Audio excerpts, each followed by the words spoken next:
What is your name? Mine? Yeah. Mine is Stan Forsick. Well, I was a trainman, I was a brakeman, I was a fireman, I was a hostler. Oh, what else was I? My name's Gord Tolton. I'm a member of Great Canadian Plains Railway Society, I guess since its beginning in the early days of 2000, was it? I'm Helen Hartley and my husband was Douglas Hartley.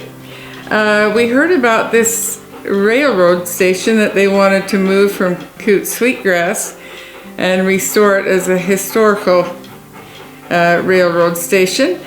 And I said, you know, we're sitting on a pretty good location. We told them that we would sell them half of it and give them half of it. The station itself was built in 1890 by the Northwest Coal and Navigation Railway Company. But it was and became the following year the official port of entry from Montana and the United States to the Northwest Territories, Alberta District. And I have to say, even as a historian, I didn't understand the history of this station, and it is phenomenal.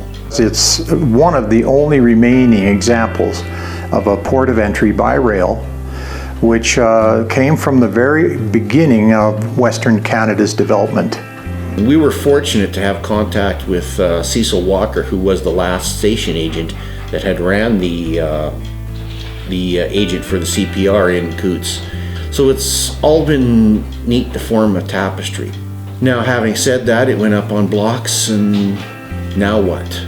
We've got to make something of it. My name is Bill Hillen. I live in Lethbridge, Alberta, and I'm basically the treasurer of the Great Canadian Plains Railway Society. Bill and I, we both worked on it from, I think, day one. The station was had the boiler stuff in there yet, and it had, I don't know what else, lots of stuff. But we had to tear all that out. And there was just so many interesting things that came out of that salvage and repair process. Artifacts literally pouring right out of the walls. With the generous funding of the Alberta government, we put together a research project, and we hired a professional researcher, David Middlestat from Calgary, and he came back with a very interesting trove of materials. So I guess that's been the fun of it. So I feel it's important to keep documenting them, and not just document them on a dry historical basis, but try to bring in that personal aspect of what has happened. The railroads is what kept people connected.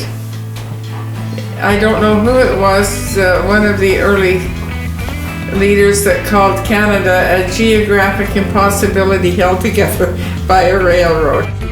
I used to ride in the back of the coach, and I used to listen to the sound of the rail. Clickety click, clickety click, clickety click.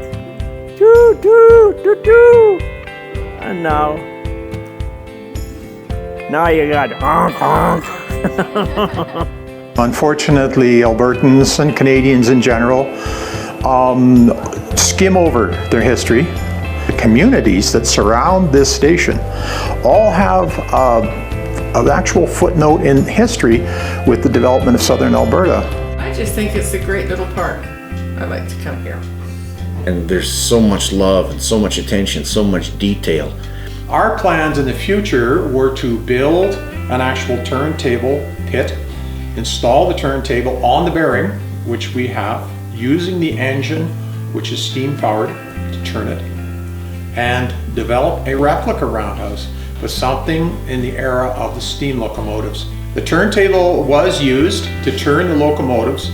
One of our departed and very good members actually donated a picture of him on that turntable during the war.